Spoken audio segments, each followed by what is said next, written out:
Today, we're going to go over my quarantine tank procedure. Don't go anywhere.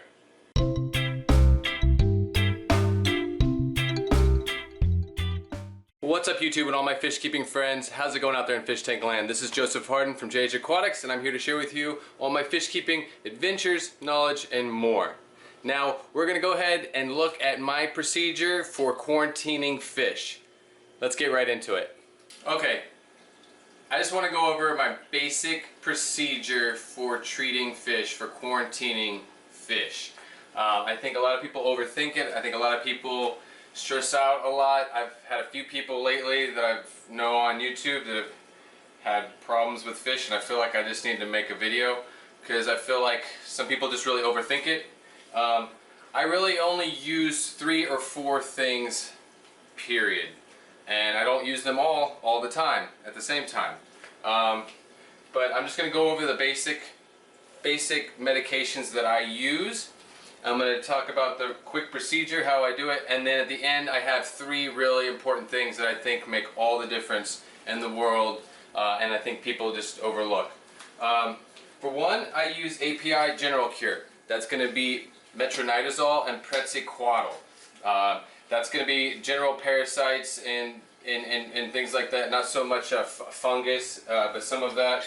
But I use that in the beginning. Whenever I'm going to quarantine a fish, I'm going to use General Cure. I'm going to use erythromycin.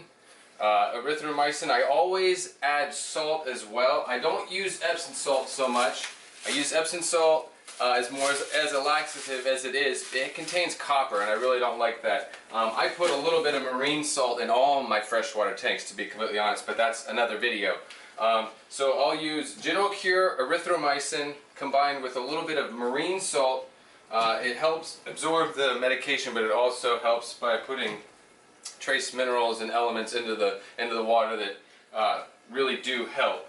So that's going to be the basic thing that I'm going to do. Now, if a fish has ick, I'm going to go ahead and use ick. If there's no ick on the fish, I don't put it in the tank. I'm not going to waste it, and I'm not going to use it until I see it.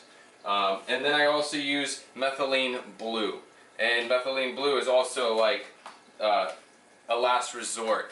For one, it's going to stain everything. I use it more when it comes to breeding fish, honestly. But that is one of my core medications. And then there's the Epsom salt. Like I said, I don't use it very often. I would use it as a laxative. I would use it with maybe, in some situation with dropsy or some other stuff like that. More of a digestive tract thing, I would use it. But besides that, I try to stay away from it because of the copper. I prefer marine salts because there's a lot of other minerals and good stuff that is in the marine salt that you use for a marine tank. So that's really that. That's the medication.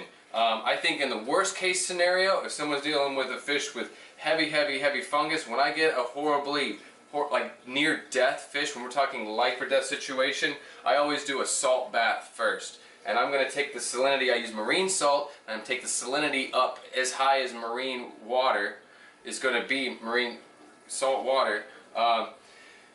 And I do it for a matter of seconds. I mean, the fish is not going to stay in there for more than a minute. I honestly, as soon as I see the fish really starting to suffer or start to float to the top and they can't swim properly, then I'm going to pull them from that salt bath. And literally you will see the fungus falling off. I don't have any sick fish. Sometimes I buy sick fish for fun, just to save their lives. It's not funny, really. Actually, it's to save their lives. But you literally can see the fungus falling off when you do a salt bath. It's gonna speed everything up a little quicker. So then I take the fish, put it into a tank that hasn't been medicated yet, just so that it can revive itself in fresh, clean water and easily get oxygen again. And then I'll medicate that tank normally. And then when I medicate a tank, I'm going to go ahead and medicate that tank for probably 3 weeks. At least 2 weeks minimum. If it's just a couple little ick spots or something, maybe you go 2 weeks and then say it's okay. But I pretty much go minimum 3 weeks or a month even. I mean, it's really if you really want to do it right, I think. that's pretty much that. On top of that, I have 3 things that make all the difference really when it comes to feeding a fish and quarantining a fish. Number 1, use a smaller tank rather than a larger tank as a quarantine tank. I have a 2.5 gallon tank down here that I use as my quarantine tank. That means I don't use a lot of medication. I'm using like 1/8 of a teaspoon of the meds to treat the tank when I treat with whatever medication that is. So it's really a really good way to do it. I deal with mostly nanofish, so that works. Of course, if you have a bigger fish, you're going to need to have a bigger quarantine tank. But this works for me. 2.5 gallons, I'm hardly using any medication. That's number 1. Number 2, I think it's really important for people to remember that water changes when you're quarantining a fish is just as important as the medication that you put in there. You know, I'm gonna do, as worst case scenario, I'm gonna do every day or every 3 days. If it's just basic quarantine and medication, I'm gonna wait 5 to 7 days before I do a 50% water change and then remedicate. But that's really important. Water changes are just as important as the medication. That's number 2. Number 3, it's important to remember that even when you think that that fish is healed and better, give it 1 more week. I promise, give it 1 more week. Because a lot of times, if you'll look at the fish, everything will be fine, but there'll be that one little piece of ick that's still in their gill maybe, or something like that. Or one little bit of fungus that you can't see. Something that's internal, a parasite inside. Give it another week.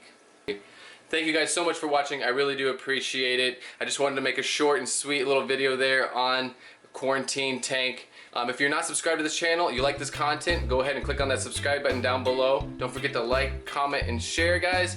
Remember, keep your tanks clean, your fish fed, and have fun.